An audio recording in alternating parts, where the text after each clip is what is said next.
자, 압도적 뉴스 콘텐츠 3프로 뉴스룸입니다. 안녕하세요, 이주호 기자입니다. 안녕하세요, 권순우 기자입니다. 오늘도 휴진웅님 석유.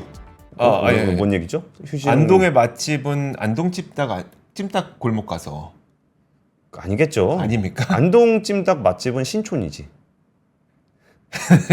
자, 뉴스 한번 시작해 보도록 하겠습니다. 오늘도 그 석유 관련 회사들 주가 엄청 오르던데 뭐 다들 아시죠? 그거 그렇죠. 즐기시면 된다고. 네. 딱 즐길 만큼만. 즐길 만큼만. 예, 그 정도 하시면 좋을 것 같고. 네. 그러니까 기자들 이렇게 정색하고 뭐 증권가에서는 그게 아니길 뭐 저기 한다 뭐 그런 얘기 하는 것도 참 쓰면서도 뻘쭘할 거예요. 그렇죠. 네. 다 알고 하는 건데 그냥. 자, 그러면 첫 번째 뉴스는 좀 기분 좋게 가볼까요? 예. 사실 이 K라면 열풍이 또 한 번 확인이 됐습니다. 그래서 K라면 열풍 덕분에 수출이 2달 연속 1억 달러를 돌파하는, 라면 수출 금액이 1억 달러를 2달 연속 돌파하는 참 놀라운 성과를 거뒀습니다. 그리고 잠시 후에 보여드리겠지만 한국의 치킨이 미국 방송에 등장을 해서 이제 이게 아시아의 푸드다, 이게 한국의 푸드다라고 소개가 됐다는데, 치킨은 한국 음식입니까? 이게 참 한국이 잘하는 음식이죠. 그렇죠. 예. 켄터키 프라이드 치킨보다 KFC보다 한국게 맛있죠. KFC 그래서 치킨이 어쨌든 한국 음식이라고 소개가 됩니다. 자, 어쨌든 한번 라면 수출 금액부터 한번 보도록 하겠습니다. 2개월 연속 1억 달러를 넘어섰고요. 지금 지난 5월의 수출액이 1억 730만 달러. 우리나라 돈으로 1,470억 원. 야. 라면 한 품목이 1,400억, 1,500억 가까이를 판다는 거는 굉장한 거죠. 그렇습니다. 그리고 지난 4월에도 1억 859만 달러. 그게 이제 작년 4월에는 7천만 달러 정도 수준이었는데 거의 50% 가까이 증가했고요. 이렇게 1억 달러를 넘어선 지 2달 연속이 됐습니다. 지금 우리나라의 농식품 관련 그 품목 가운데 수출 1위를 차지하고 있는 건 단연 라면이고요. 그리고 이 품목별로 봤을 때 국가를 어디를 많이 팔았냐, 그러니까 국가별 수출 국가를 살펴보면 일단 1월부터 5월까지 누적으로 했을 때 라면을 가장 많이 판 국가는 중국이었습니다. 사실 올 초까지만 하더라도 미국이 중국을 제치고 우리나라 라면 수출 1위 국가로 올라섰었거든요. 그게 다시 한번 중국이 1위로 올라서게 되는 모습을 보였는데, 사실 이거는 그냥 어떤 큰 의미를 둔다기보다는 미국과 중국이 우리나라의 라면 수출에 있어서 1, 2등을 엎치락뒤치락 하고 있다, 이 정도로 보시면 될 것 같습니다. 한국 라면의 가장 큰 수출 시장인 중국은 일단 우리나라 업체들이 온라인 유통망에 입점을 하게 되면서 수출액이 확대돼서 작년 같은 기간보다 27.7% 늘어났고요. 다만 성장률로 따져보자면 원래 한국의 라면을 과거에 미국이 그렇게 많이 먹었던 음식은 아니었다 보니까 성장률 측면에 있어서는 미국의 성장률이 71.4%가 늘어났습니다. 어마어마한 성장률을 보이고 있죠. 자, 라면은 많이 들어봤고 이제 과자도 볼 텐데요. 과자 수출도 올해 누적으로 1월부터 5월까지입니다. 지난해 같은 기간보다 12.6% 늘었고 특히 미국에서 38.3% 증가한 것으로 나타났습니다. 또 음료도 굉장히 많이 늘어나고 있는데 전년 동기 대비 13.1% 늘어난 2억 6,900만 달러의 수출액을 올렸습니다. 그 가운데 수출이 증가하고 있는 품목을 보니까 식물성 음료가 중국에서 잘 팔렸다고 하고, 캄보디아에서 에너지 음료가 잘 팔렸다고 하고요. 베트남에서 어린이 음료가 잘 팔렸다고 합니다. 베트남에서 어린이 음료 뭘까요? 또 뽀로로 아니에요? 그러니까 그게 약간 의심이 됩니다. 예. 그리고 캄보디아에서 에너지 음료는 아무래도 바카스가 될 것 같고요. 예. 자, 지금 이런 우리 얼추 알잖아요. 얼추 글로벌 1위 한국 수출 품목. 음료수에서는 식품 기준으로 꽤 알죠, 우리가. 그렇죠. 자, 지금 시장별로 보면 그래서 미국과 중국, 아세안, 유럽에서의 농식품 수출이 증가세를 보였고, 중국의 경우에는 내수가 회복세를 보이면서 전년 동기 대비 2.9% 수출액이 늘었고, 미국과 유럽이 요즘 성장세가 가장 강력한 그 대륙 아니겠습니까? 미국에서는 17.8%, 유럽에서는 32.2%의 수출 증가세를 보였다. 옛날에는 우리가 이제 그 K푸드 하면은 이게 그냥 국뽕에 사로잡혀 약간의 신호를 보고 뭔가 되게 큰 것이냐 했지만 지금은 수출 실적으로 크게 잡히고 있는 그런 모습이 나타나고 있습니다.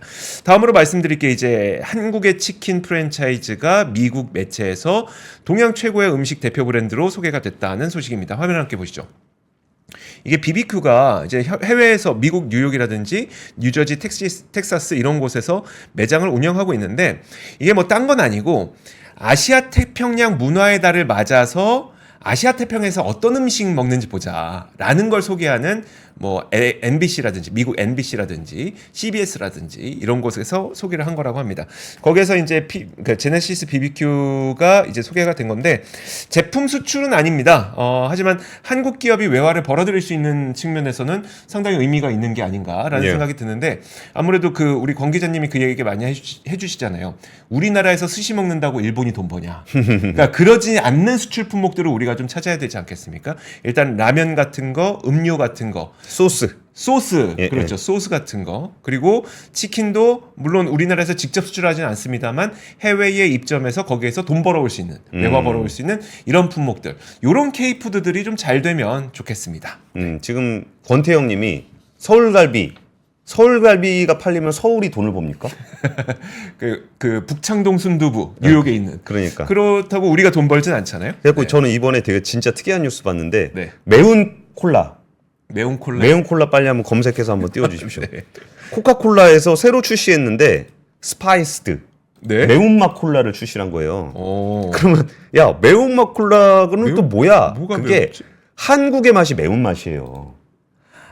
불닭볶음면 이런 게 인기를 끄니까 네. 코카콜라가 미국에서 매운 콜라를 출시를 한 겁니다. 네. 그럼 이거를 먹는 사람들은 뭔가 이 맛을 느끼면서 이거 K푸드네? 라고 느끼게 된다는 거예요. 네. 그러면 돈을 누가 봅니까? 한국이. 코카콜라가 벌죠. 그렇지. 아 이거 펩시인 줄 착각했네요. 네, 이런 일들이 좀 벌어지는 겁니다.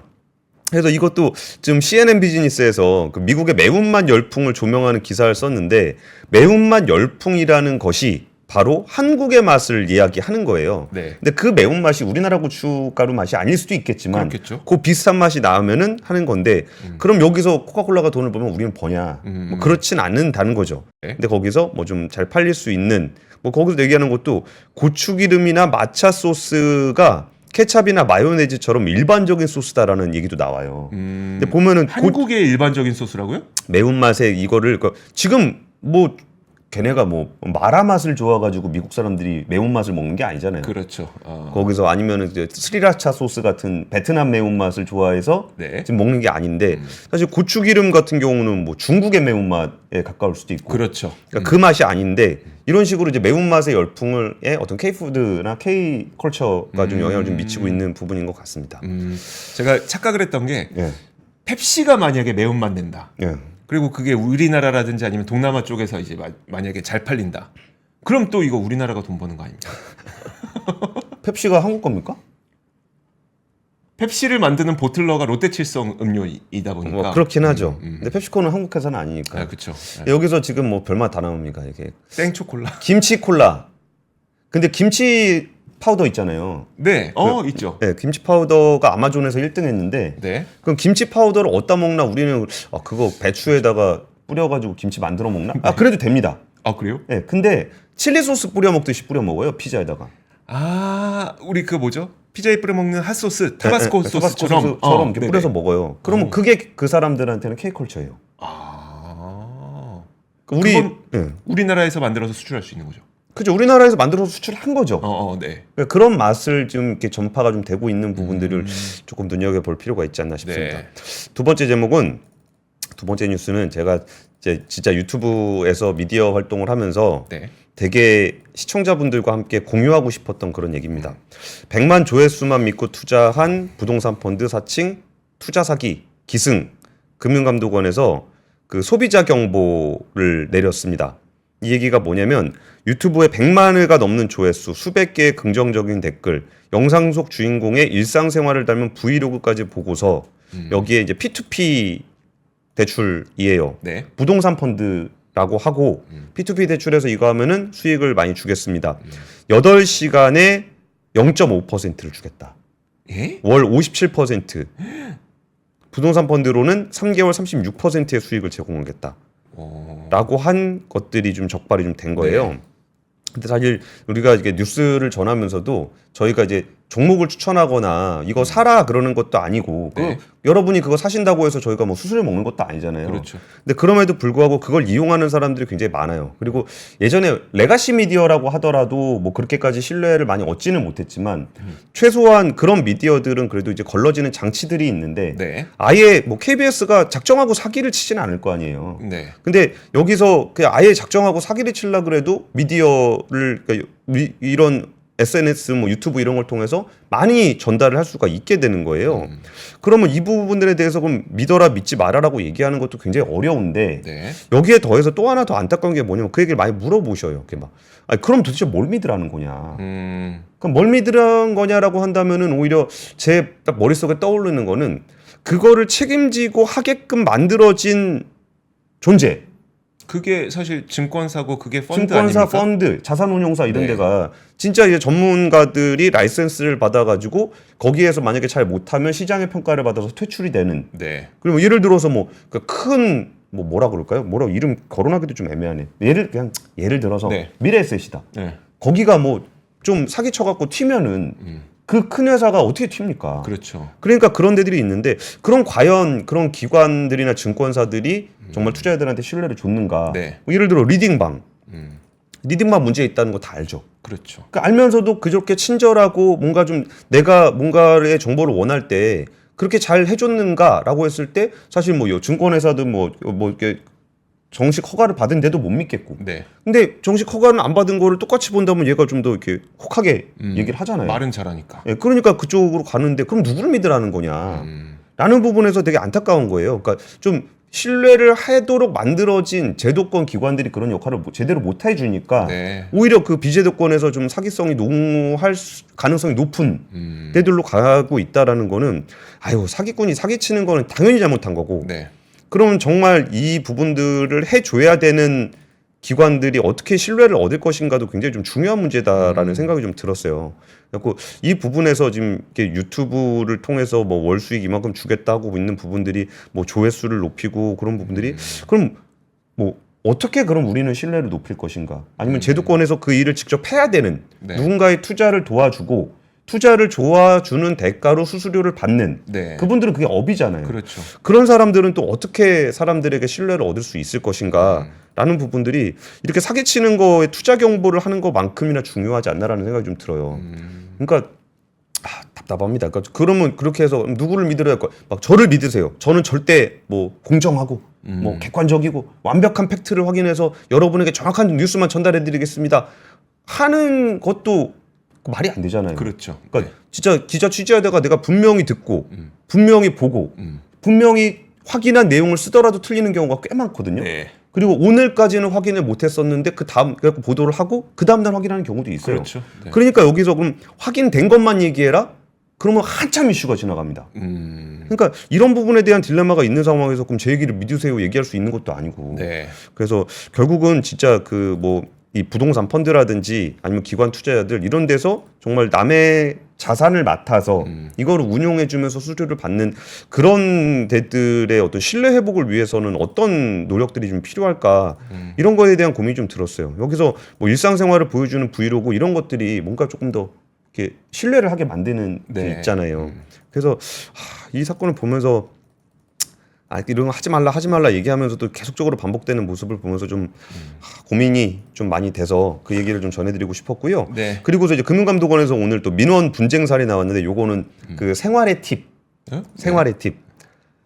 고속도로에서 네. 가는데 앞에 차가 타이어로 돌을 밟았어. 네. 돌이 튀었어. 내 유리에 박았어. 음. 그러면은 보험 처리 받을 수 있을 것인가? 자연재해 아닙니까? 와 이게 나는 애매하다. 억울하잖아요. 분명히 제가 네. 튀었고 내가 당했는데. 나는 피해자고 쟤는 가해자 같은데 예, 가해자가 없는 상황이잖아요. 그때 대물배상에서 제외된다. 제외된다고요? 예, 이게 판결이 있었대요. 아. 일단 앞에 간 차가 네. 돌을 의식하고 밟아가지고 뒤에 차량한테 튀게 하려고 했던 건 아니잖아요. 의도성 고의성이 없다. 예. 그래가지고 선행 차량의 고의 또는 과실이 확인되지 않는다라는 판결이 있었다는 거예요. 네. 그래가지고 이거는 대상 배무를 받기가 어렵다는 게 있고요. 그리고 내가 비행기를 타고 가야 되는데 네. 가서 호텔이랑 그 여행 패키지 다 잡아놨어. 네. 근데 항공이 지연됐어. 네. 그러면은 항공기 지연 비용 보상 특약을 여행자 보험을 통해서 받을 수 있을 것인가? 있어야죠. 그대로잖아요. 없답니다. 그래요? 예. 이건 무슨 이유입니까? 그러니까 출발지를 그러니까 지연이 돼서 못 갔잖아요. 네. 못 가면 못 가서 발생했던 식비, 숙박비, 통신료 등 실제 손해 한정에서 보상을 한다. 예정 목적지에서 발생하는 손해는 보상이 어렵다. 그러네. 예. 야. 이걸로 그러면 우리가 뭘 조심해야 되는 거죠? 그러니까 이거 사실 궁금하잖아요. 네, 그러네요. 이런 네. 일 충분히 생길 수 있는데. 충분히 생길 수 있죠. 와. 예, 그런 부분들에 대해서 금융감독원이 오늘 민원 관련한 얘기를 좀 했었고요. 네. 그리고 보험 가입하기 3개월 전에 건강검진에서 확진 진단이 아니라 네. 그럴 수도 있을 것 같은데요라는 소견. 확진 진단 아니라. 예, 네. 예. 그거는 아니죠. 확진이 아닌데. 이상 소견 고지를 하도록 규정돼 있다. 그쵸. 그래서 이 정도면 확진된 거 아닌데 라고 생각을 하시면 안 된다라는 게 오늘 금감독원에서 그래도 보험사에 알려야 된다. 예, 그렇죠. 예. 예. 그러네요. 이게 되게 미묘한 것들에서 약간 그런 문제들이 생기네요. 이거 갈등 생기죠. 그쵸. 이런 일에서 앞차 멱살 잡게 됩니다. 근데 앞차를 잡을 수나 있으면 다행이고 앞차는 아무 생각 없이 갔는데 그쵸. 이미 떠났는데 뺑소니를 잡을 수 있는 것도 아니고 그러니까. 참. 근데 어쨌든 이거는 보험 처리가 안 된다. 삼성전자 퀄 통과됐다라는 루머가 있나 보네요. 저 그래서 그거 젠슨왕 HBM 해서 검색을 해봤거든요. 아직 뉴스가 안 떴거든요. 저는 아직 못 믿겠습니다. 그러니까요. 그게 그렇게 빨리 될 문제는 아닌 것 같아서. 지금 제가 뭐 검색은 해봤는데 아직 뭐 딱히 뜨는 뉴스는 없습니다. 어디서 보셨는지 모르겠습니다만. 자, 그러면 다음 소식 한번 보도록 하겠습니다. 다음 소식은 그 신세계그룹이 결국 재무적 투자자와 SSG닷컴의 1조 투자금 협상에 타결했다라는 소식이 오늘 들려왔습니다. 이거는 그 사연과 맥락을 좀 이야기해드리면 좋을 것 같아서 준비를 했는데 일단 오늘 결론이 난 것부터 한번 말씀드리면 이마트와 신세계는 이 어피니티 에코티브와 그리고 BRV 캐피털이 가진 SSG닷컴 보통주의 전체의 30%죠. 전체 30% 부분을 올해 그 제3자에게 매도하기로 합의했다. 이 정도까지 이야기가 나왔고요. 이렇게 신세계그룹하고 재무적 투자자가 합의를 하면서 결국은 가장 큰 우려가 됐던 부분이 이 풋옵션 계약 부분이었는데 이 풋옵션 계약의 효력도 소멸했다. 풋옵션의 리스크는 좀 사라졌다라고 하는 겁니다. 뭐 이게 사연 그 맥락을 간략하게만 좀 말씀드리면 어피너티랑 BRV 캐피탈은 2018년에 이제 신세계그룹과 투자 약정을 맺고선 2019년 7천억 원, 그다음에 2022년 3천억 원 이렇게 1조 원을 투자해서 SSG닷컴 지분을 각각 15%씩 총 30%의 지분을 사들였었죠. 그런데 이제 그때 조건이 뭐였었냐면 우리가 돈을 투자했으니 그러면 너희는 IPO, 그러니까 기업 상장을 해서 우리에게 엑시트를 할 수 있도록 해라라는 게 하나가 있었고, 그리고 두 번째 조건이 뭐였었냐면 만약에 너희가 2023년까지 총거래액, 그러니까 이 총거래액이라고 하는 거는 사람들이 SSG닷컴을 통해서 얼만큼의 돈을 썼느냐, 회사의 기업 이윤, 매출 이거 말고 제가 100만 원짜리 하나 사면 그 총거래액은 100만 원을 찍히는 거잖아요. 이 얼마를 썼느냐, 그 총거래액이 5조 1,600억 원을 넘지 못하면 그러면은 재무적 투자자가 보유하고 있는 이 30%의 주식을 신세계 측이 사가라라는 풋옵션 계약이 있었던 거죠. 근데 여기서 논란이 됐었던 게 뭐였었냐면 일단 IPO는 안 된 건 다들 알고 계실 거고 그러면 이제 핵심은 총 거래 금액이 5조 1,600억 원을 넘냐 아닌데 SSG닷컴은 거래액을 기록했다.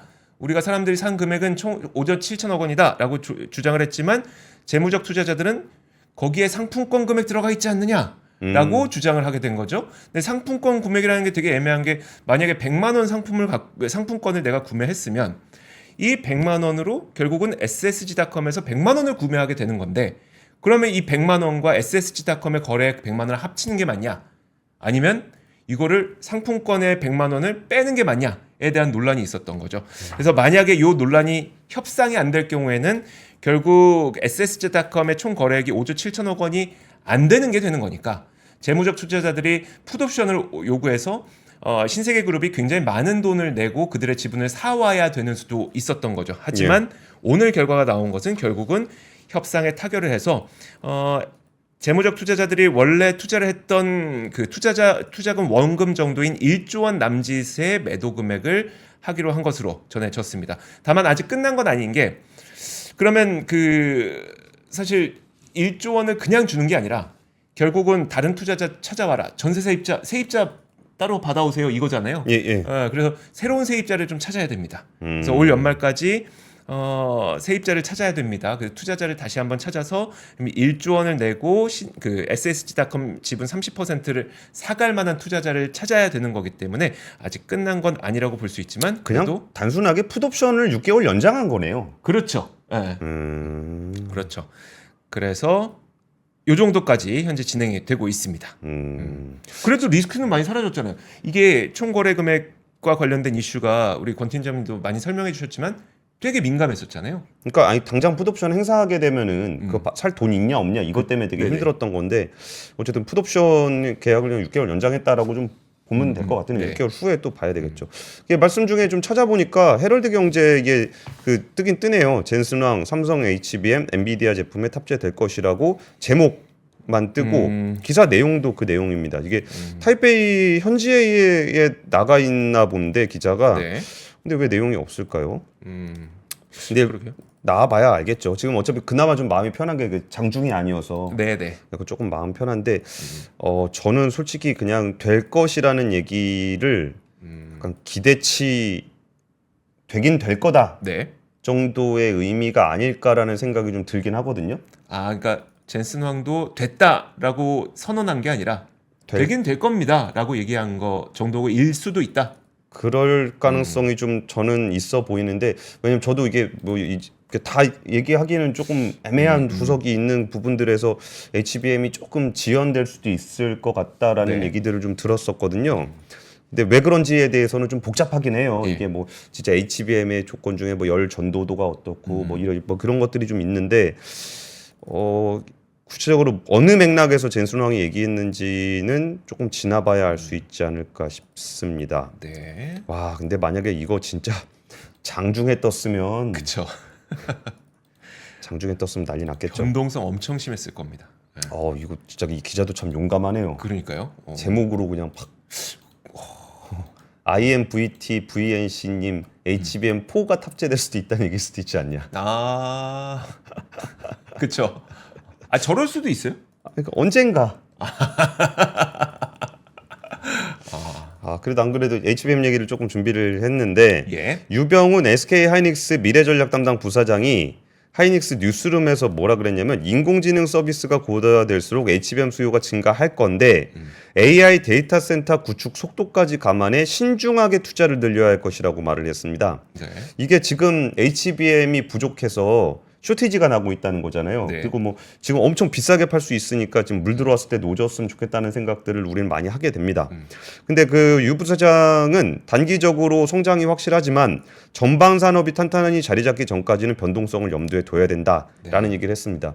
제가 이제 AI 반도체 쪽 하시는 취재원들하고 좀 취재를 좀 해보면은 다 하는 얘기가 다들 같은 방향으로 달려가는 것은 맞는데 네. 이쪽 방향으로 달려가다가 뭔가 조금 이제 찜찜한 구석 중에 하나가 그 AI의 어떤 그 기술을 가지고 서비스 모델이 좀 명확하지 않다는 거예요. 네. 결국은 엄청나게 투자를 하고 나면 그 다음에 여기서 뭔가 소비가 일어나면서 이게 현금이 쫙 돌아야 되는데 네.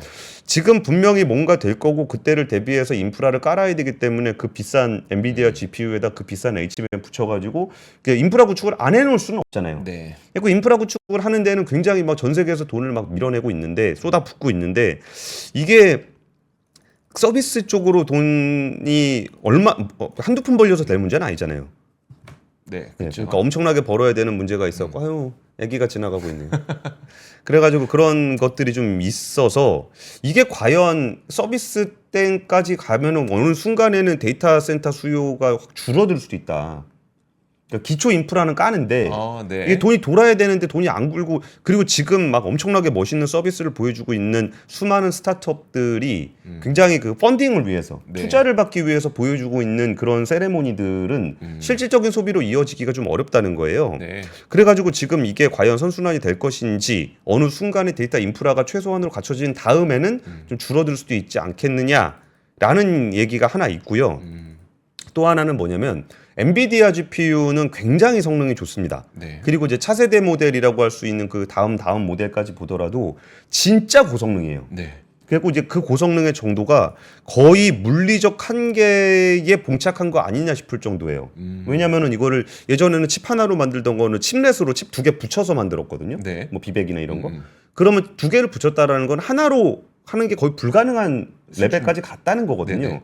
그럼 2개를 붙이면은 그러면 이제 곱하기 2가 되냐? 그렇지 않아요. 음. 그러면 여기서 그 AI를 할 때 진짜 빠르게 처리해야 되는 내용들은 이제 HBM을 쓰더라도 네. 조금 이게 예를 들면은 좀 지연이 가능하다 그러면은 좀 다른 디램을 쓸 수도 있거든요. 그럼 거기에 뭐 LPDDR 같은 걸 쓴다거나 그러면은 이 HBM 수요 지금은 HBM밖에 없지만 네. 그거를 좀 이렇게 다양하게 할 수 있는 그런 기술들에 대한 얘기도 어제 설명을 좀 듣는데 내용이 좀 그럴 듯 그러니까 내용이 좀 어려워서 그렇지 들어보면 약간 컨셉은 그럴 듯해요. 근데 약간 이런 거네요. 그러면은 데이터 센터를 구축하는 그 빅테크 입장에서도 그러면 데이터 센터에 들어가는 예를 들어 뭐 100개의 GPU가 들어간다. 100개를 다 엔비디아 GPU와 HBM만 넣을 것이냐 아니면 효율적으로 한 10개 정도는 조금 성능은 덜 해도 가성비가 좋은 예. 그걸 쓰고 나머지 90개를 HBM과 GPU를 쓸 것이냐에 대한 어떤 그런 계산들이 앞으로 있을 수도 있다는 거죠. 그러니까 이미 되고 있는데 이미 되고 이제 있는데. 적용을 어느 정도까지 할 것인지가 고민이라는 거고 쉽게 설명드리면 저 온디바이스 AI랑 비슷하다고 보셔도 돼요. 네. 그러니까 대충 디바이스에서 처리할 수 있는 거는 디바이스에서 처리하고 그 디바이스에는 HBM을 안 넣잖아요. 그렇죠. 그럼 나머지는 데이터 센터에서 처리하는데 데이터 센터 안에서도 뭐 HBM이 할 거, D램이 할 거 많이 늘려도 된다 그러면 SSD에서 할 거 뭐 이런 것들이 네. 구분이 될 수도 있다라는 전망들이 좀 나오는 게 있고 두 번째는 SK 하이닉스가 재무 상황이 그렇게 좋진 않아요. 그러니까 올해 반도체가 업턴이라 돈을 벌어서 너무너무 다행이고 네. 기쁜 일인데 현재 그 설비 중에 3세대 이하 한 절반 정도 되거든요. 네. 이걸 다시 져야 되는 게 있고 용인 반도체 클러스터와 미국에도 막대한 투자가 예고가 돼 있어서 이게 좀 속도 조절이 필요하다라는 게 SK 하이닉스의 부사장이 좀 얘기한 부분이 아니겠느냐라는 것과 또 이렇게 우리 빨리 안 늘릴 거예요 그러면 공급 가격이 좀 올라가는 측면이죠. 그렇겠네요. 예. 야 부족하대 이러면 야 빨리 사 이렇게 되는 거죠. 후속 기사가 또 나왔나요? 저는 아직 안 나왔는데 일단 얘기하고 네, 계시죠. 알겠습니다. 자 그러면 다음 소식은 이겁니다. 와 우리가 그 올 초에 그렇게 뜨거웠었던 알리테모에 대한 관심이 좀 꺾여가고 있는 것 같습니다. 얼마 전에 이 비슷한 소식을 권 팀장님도 전해주신 적이 있었는데 그러면서 저한테 물어봤었죠. 이 현상에 대해서 어떻게 보냐. 캐즘 아닐까요? 라고 얘기를 했었는데 지금 보니까 알리테모의 한국 이용자 수가 2달 연속 감소했다는 소식이 들렸어요. 반면에 이제 쿠팡은 지난달에도 증가세를 이어갔다는 소식이 있었고요. 사실 그 쿠팡과 관련된 이야기를 할 때 약간은 조심스러운 게 뭐야 쿠팡 뭐 좋다고 얘기해 주는 거냐 막 이런 식의 반응이 나올 수 있는데 그런 건 아니고 그렇지 않은 걸로 가정을 하고 그게 아닙니다. 다만 사실 우리도 어떤 제품을 사용할 때 종합적으로 평가하게 되지 하나하나의 모든 것들을 다 평가해서 그 제품을 사용하진 않잖아요. 그래서 예를 들어서 이커머스를 사용할 때도 그러면 쿠팡을 왜 쓰냐라고 했을 때는 물론 뭐 가격이 쌀 때도 있지만 바로 다음날 오기 때문도 있을 거고 쿠팡 플레이 때문도 있을 거고 쿠팡 이츠 때문도 있을 거란 말입니다. 결국은 이 다른 포트폴리오를 통해서 거의 월 8,000원, 월 거의 8,000원 되니까 월 8,000원의 구독료로 뭐 좀 종합적인 만족감을 느껴줄 수 있는 쿠팡과 그리고 C커머스의 경우에는 진짜 싸긴 싼데 나머지 불편한 것들이 엄청 많잖아요. 오는 것도 좀 늦게 오고 왔을 때 이게 발암물질인지 아닌지도 모르겠고 가품도 많고 불량품도 많고 환불도 안 되고 이런 것들을 비교해 보면 결국은 이제 그 종합적인 소비자 경험 측면상 이 쿠팡을 이들이 하루아침에 이기기는 참 쉽지 않았던 구조였었거든요. 예. 결국은 이 애플리케이션 사용자 감소로 이런 것들이 실제로 좀 증명이 된 것 같습니다. 자, 표 한번 보시면 쿠팡의 경우에는 3월, 4월, 5월 이렇게 해서 월간 종합 활성 이용자 수가 어떻게 보면 좀 늘었다고 보시면 돼요. 100만 명 늘었다고 보시면 될 것 같고, 반면에 알리익스프레스는 880만 명에서 지금 830만 명으로 줄어들고 있고요. 테무는 829만 명에서 790만 명 정도로 줄어들고 있습니다. 이거는 좀 집계하는 곳마다 약간의 차이가 있기 때문에 다른 곳도 한번 보여드리면, 다른 곳에서 집계한 것도 쿠팡은 3천만 명에서 뭐 크게 변하지 않았지만 약간 늘었죠. 3,300만 명에서 3,500만 명으로 늘었으니까. 11번가는 700만 명에서 800만 명으로 늘었고, 다만 테무가 600만 명에서 조금 늘었지만 여전히 3위 알리익스프레스도 좀 이렇게 별로 좋지 못한 그런 모습을 보이고 있습니다. 결국은 근데 이제 이런 생각은 듭니다. 알리와 테무가 좀 경쟁력을 갖춰줘야 우리나라 이커머스와 경쟁을 해서 또 소비자 편익은 소비자 효용은 또 높아지는 거니까 이들이 힘을 내서 또 경쟁을 해줬으면 좋겠다는 생각도 함께 있습니다. 예, 오늘 시청자분들과 함께 하죠. 뭐 다음 뉴스 뭐가 중요하겠습니까? 네. HBM이 중요하죠. 나오고 있습니까, 진짜? 예, 근데? 뉴스 나왔는데, 네. 야 여기서 우리 시청자분들도 한번 의견 한번 줘보시죠. 요 뉴스를 보고 산다 안 산다. 시간에도 자, 은근히 그러면- 거래를 하시나 봐요. 뉴스를 읽어드리겠습니다. 자, 산다 1번 표시해 주시죠. 산다 1번, 네. 아니다 2번. 아니다 2번, 안 산다 2번. 네. 젠슨왕 엔비디아 CEO가 삼성전자의 HBM 제품이 엔비디아 제품에 탑재될 것이라고 밝혔다. 1번이죠. 네. 황 CEO는 삼성전자의 HBM의 탑재 계획에 대한 질문에 우리는 SK하이닉스, 마이크론, 삼성전자 등 3개 파트너와 협력하고 있다. 세 곳 모두 우리에게 메모리를 공급할 것이며 엔비디아는 그들이 자격을 갖추고 우리의 제조 시스템에서 빠르게 적용될 수 있도록 노력하고 있다고 말했다. 자, 1.5번. 그러니까 잠깐만. 요 상황에서 저는 2번인데 네.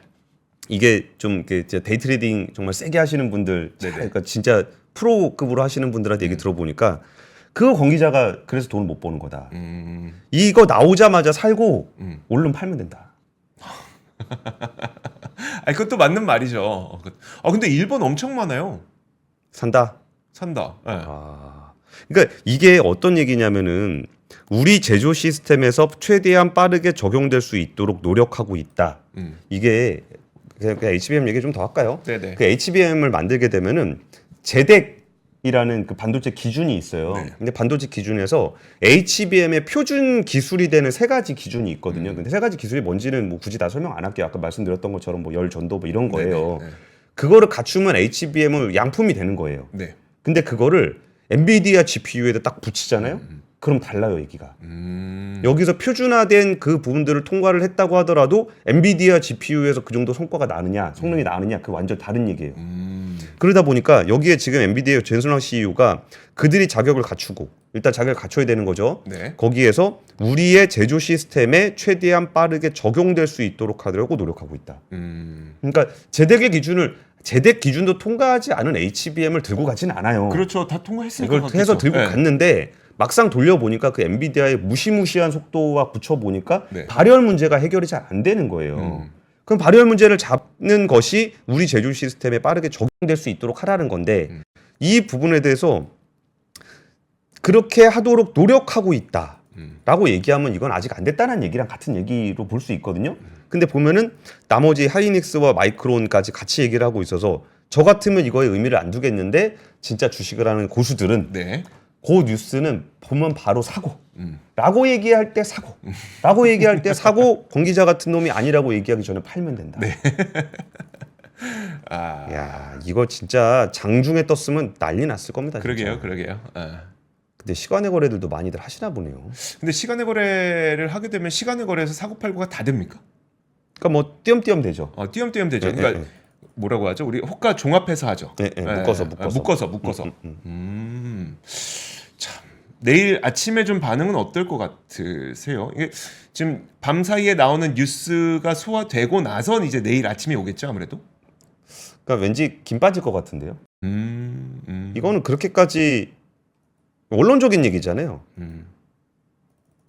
그래서 그렇죠. 예. 알겠습니다. 예. 자, 그리고 다음 소식 한번 볼까요? 다음 뉴스 예. 뭐죠? 네. 하시죠, 바이오. 바이오 한번 하시죠. 자, 지금 바이오 USA, 그러니까 미국에서 바이오 컨퍼런스 열리고 있죠. 여기에서 이제 CDMO 경쟁이 굉장히 치열하게 좀 펼쳐지고 있습니다. 아무래도 이번 그 바이오에서 CDMO 경쟁이 너무 아주 피 터지게 되는 이유는 그 바이오 생물법. 미국의 바이오 생물법 때문입니다. 결국은 이제 우시 바이오로직스가 CDMO를 미국 기업이나 아니면 미국의 우방 기업들과 못하게 될 가능성이 높기 때문에 그러면 그 시장을 우리가 잡아야 되지 않느냐라고 하면서 우리 기업들도 당연히 좀 열심히 하고 있고요. 그리고 일본의 후지필름, 그리고 스위스의 론자 이런 기업들이 굉장히 열심히 마케팅을 현재 하고 있습니다. 시장 점유율만 보면은 뭐 스위스 론자가 1위, 뭐 2위와 3위는 미국의 뭐 캐털란트 뭐 이런 기업들을 따지긴 하는데 사실 생산 용량으로 따지면 한국 삼성바이오로직스가 1위죠. 굉장히 많은 양을 갖고 있고 또 삼성바이오로직스는 저도 이제 계속 기존의 실적들을 좀 지켜보다 보면은 전 세계 글로벌 빅파마 가운데 14개 그 빅파마 업체와 지금 계약을 하고 있고 실제로 생산을 하고 있다는 것은 뭐냐면 품질에 대한 신뢰도가 글로벌적으로 인정을 받았다라고 하는 거기 때문에 중국의 이런 빈자리를 우리나라도 뺏기 위해서 이번 바이오 US에서 굉장히 노력을 하고 있다고 합니다. 자, 그래서 그 노력의 결실이 맺어지길 기원하도록 하겠습니다. 제가 원래 뉴스 하려고 그랬던 게 저기였었군요. 뭐요? 암. 네. 암이 윈도우 PC 시장의 50% 이상 점유율을 제시했다. 이게 사실 암은 반도체 설계를 하는 업체여가지고 이게 반도체 만드는 회사는 아닌데 네. 이게 윈도우 PC 시장은 인텔의 영역이거든요. 근데 인텔의 영역을 50% 이상 먹겠다. 그 말입니까? PC 시장의 50%가 아니라 윈도우 PC 시장의 50%. 그게 중요한 게 아니라 암은 원래 스마트폰에만 들어가거든요. 그렇죠, 네. 근데 이게 PC 시장의 저 50%를 먹겠다라는 얘기를 한 거고, 그럼 이 PC를 누가 만드냐? 그 인텔의 최고의 파트너. 인텔의 최고. 마이크로소프트. 네. 마이크로소프트가 PC를 만들고 암 그렇죠. 설계로 하겠다는 거거든요. 원래 마이크로소프트하고 인텔하고 되게 친하잖아요. 네네네. 근데 그렇게 하겠다라는 얘기를 하고 있고, 또 하나는 퀄컴이 또 노트북 한다는 얘기를 하고 있고, 그리고서 너 연결하려고 그랬던 거는 패케싱어 CEO가 자기네 반도체 CPU TSMC에서 만들겠다. 네. 그러니까 이번에 그 루나레이크를 발표를 대만에서 했어요. 네. 패케싱어가 대만에서 발표하면서 그 인텔은 원래 자기 반도체 자기가 만드는 회사거든요. 파운드리 있잖아요. 네, 근데 그거를 TSMC에 맡기겠다라고도 얘기를 했어요. 근데 진짜 이게 대만에서 진짜 대한민국 전 세계에 있는 반도체 좀 한다는 사람 다 모여가지고 얘기하고 있는데 이 자리에서 삼성전자라든지 하이닉스의 얘기가 별로 안 나왔다라는 게 좀 안타까워서 그래서 좀 말씀드리겠습니다. 네. 저 같으면은 그 HBM 같은 기사 그렇게 좀 못 쓸 것 같아요. 네. 무서워서. 아니. 그러니까 저런 기사 어떻게 보냐라고 물어보시는 게 있어가지고 네. 저는 장중이라면 그런 기사 무서워서 못 씁니다. 그러니까 분명히 주가에 영향을 너무 크게 줄 이슈기 때문에 네. 이렇게 원론적인 얘기에서 이게 틀린 말은 분명히 아니라서 그쵸. 쓸 수는 네. 있는데 네. 저는 무서워서 못 쓸 것 같아요. 알겠습니다. 3사 모두의 뭐 협력 관계 공고 뭐 이렇게는 모르겠는데 네네. 삼성자 HBM 쓰겠다. 이거는 알겠습니다. 여기까지 하시죠. 3프로 뉴스룸 오늘 시간은 여기까지입니다. 저희는 내일 오겠습니다. 고맙습니다. 감사합니다. 박근영, 이선영, 사경인, 염승환 투자 마스터들의 세심한 케어로 건강한 투자 습관을 만드세요. 3프로 멤버십 3프로 앱에서 확인하세요.